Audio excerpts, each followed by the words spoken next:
The Jewish festival of Purim is celebrated each year on the 14th day of Adar, the second month of the Hebrew calendar, often falling during February or March. Purim is teeming with festivities, and it is considered one of the most jubilant holidays of the Jewish calendar. Purim commemorates the survival of a Jewish community marked for death in ancient Persia. The origin story is found in the scriptural book of Esther, set in the 5th century BCE. The text recounts how Queen Esther hid the fact that she was Jewish from the Persian king Ahasuerus.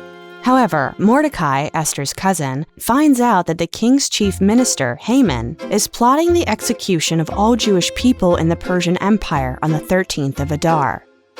Risking her own life to save her people, Esther reveals her Judaism to the king, who puts a stop to Haman's plan. Haman is killed, and Mordecai takes his place as chief minister.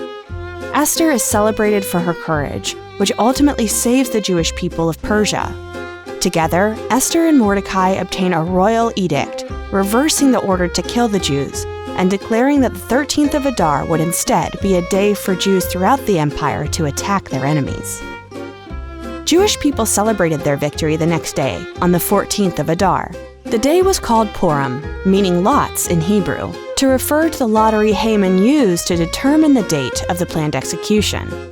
Following the events of the 5th century, Purim was established as a feasting day.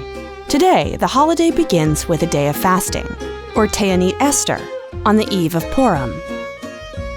Reading the story of Purim from the Megillah, a parchment scroll containing the Book of Esther, is considered a mitzvah, or commandment, of the festival.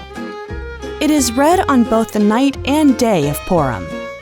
Sometimes, those listening to the reading jeer loudly and use a noisemaker, called a rashon or grogger, each time Haman is mentioned, because his name is considered evil.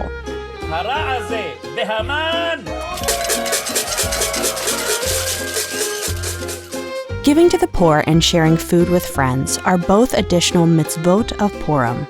The holiday often includes a large festive meal with family or friends. Popular baked goods include three-cornered pastries called hamantashen, which comes from the Yiddish for Haman's pockets. In Hebrew, they're called Oznia Haman, Haman's ears. Purim festivities abound each year. There's often a party-like atmosphere to the day, when children dress in costumes, sometimes as characters from the Purim story, and synagogues put on humorous Purim plays. Today, the holiday not only celebrates the miracle of survival in ancient Persia, but also serves as a reminder to persevere against oppression in the present day.